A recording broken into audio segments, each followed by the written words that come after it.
you're back. So here's where we left our chop off last week. Now we're about to add a whole host of interesting things to this chop.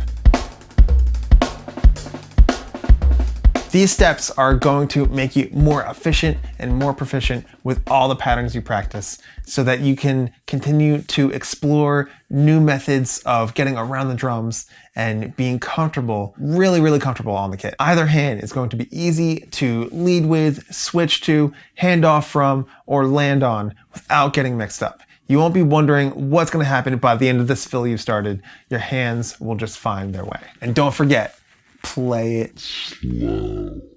Let's add some notes. This is the version of the sticking that's new for me right now.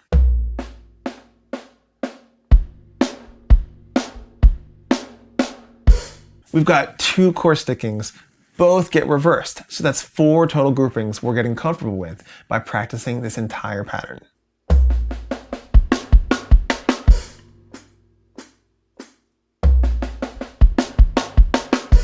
Now here's the left-handed version, which lands on the right hand at the end.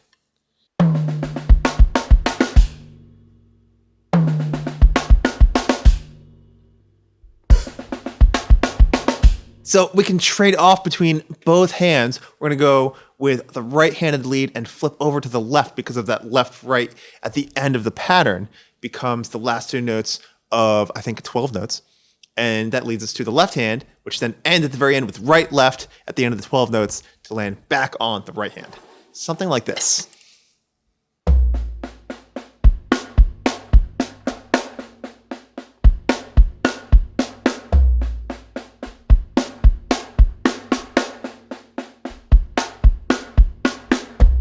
What I love most about this idea is that because of the singles at the end, we have a good amount of time to add our kick to the first note of each grouping, which means if we want, instead of accenting on a tom or a rim shot or what have you on that first note, we can play crash, we can add a kick, we can start to mix up the orchestration that we're playing in all sorts of new ways.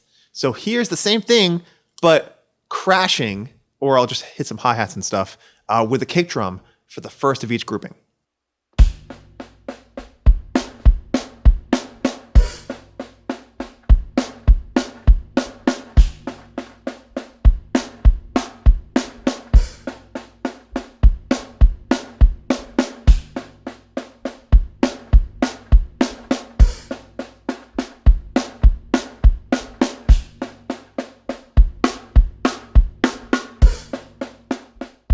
Practicing landing with our feet or a kick drum at the end of each pattern with either hand going along with that. You can crash, you can go right back into the beat.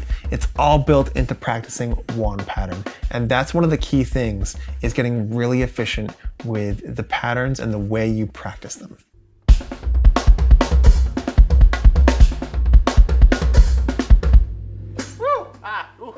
I have to sit here and practice this for probably an hour.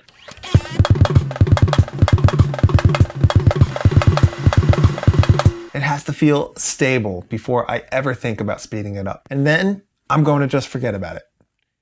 Yeah, you're gonna hear it here in some sort of groove and fill context. I want my hands to do this automatically when my heart feels it, not when I think it should happen. Maybe you'll see or hear me play this in a future clinic or shed video when it makes sense. And maybe that will be 10 years from now. And that's all there is to it. If you like what you've learned here and you want to discover even more concepts to help you feel free on the drum set, check out the link in the description to my brand new course, Rhythmic Freedom. See you next time.